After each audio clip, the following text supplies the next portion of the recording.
ओम साई राम, हर हर महादेव। आज का रात्रि संदेश।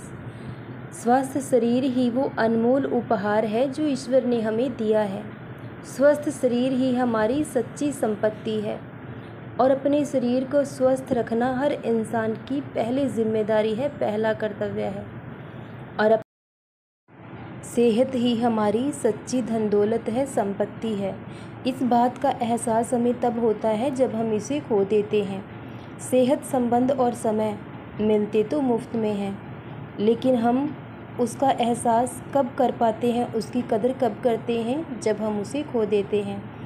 इसलिए अगर शरीर स्वस्थ होगा तो उसमें सुंदर मन का निवास होगा और शरीर को स्वस्थ रखना बहुत ही आवश्यक है। अगर ज़िंदगी से लड़ना है, ज़िंदगी में आगे बढ़ना है, तो स्वस्थ शरीर का होना बहुत आवश्यक है। इसलिए अगर शरीर को स्वस्थ रखना है तो व्यायाम को लिए समय निकालना होगा। लेकिन जो लोग व्यायाम के लिए समय नहीं निकाल पाते तो उन्हें बीमारियों को समय देना पड़ता है। शरीर को स्वस्थ रखना है तो योगासन करिए और मन को स्वस्थ रखना है तो ध्यान करिए, क्योंकि शरीर और सेहत यही हमारे सच्चे साथी हैं। अगर एक बार हमारा शरीर ही हमारा साथ छोड़ दे तो पूरी दुनिया हमारा साथ छोड़ देती है। जब तक स्वस्थ शरीर है, अच्छी सेहत है, तब तक ही हम खूबसूरत जीवन को जी सकते हैं, क्योंकि जितना साथ हम खुद का दे सकते हैं कोई दूसरा हमारा साथ नहीं दे सकता है। इसलिए इंसान को जल्दी जागना चाहिए, जल्दी सोना चाहिए। जो इंसान अपने जीवन में हर कार्य को आज और अभी से शुरू करता है तो वो जीवन में ज़रूर आगे बढ़ जाता है। लेकिन जो इंसान आलस्यवश कल का इंतज़ार करता है वो जीवन में कभी आगे नहीं बढ़ सकता, क्योंकि आज कभी जाता नहीं है, कल कभी आता नहीं है। इसलिए जो भी करना है आज से करें, अभी से करें। इसलिए अपने शरीर को स्वस्थ रखें, उसका ध्यान रखें और योगासन के लिए थोड़ा सा समय निकालें। व्यायाम पहले पहले हमें दर्द दे सकता है, लेकिन उसके बाद नई ज़िंदगी देता है।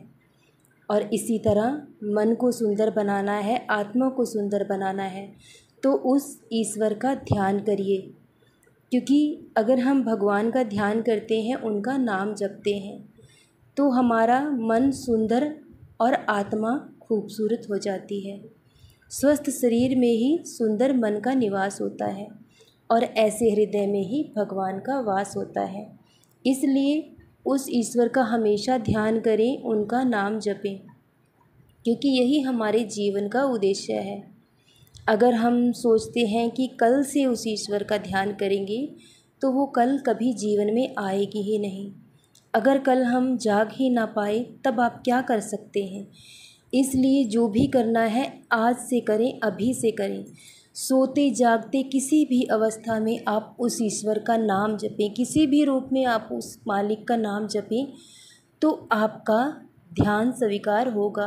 वो सबकी सुनते हैं, जैसे भी हो, सही गलत जिस भी तरीके से हमें भगवान को याद करना चाहिए, क्योंकि वो सब सुनते हैं। जब हम ध्यान करने बैठते हैं तो हमारा मन यहाँ वहाँ भटकता है। मन ही हमारे जीवन में अच्छे बुरे का कारण बनता है। अगर मन अच्छा हो जाएगा, क्योंकि मन का सोच विचार ही इंसान के किसी भी कार्य की नींव को तय करता है।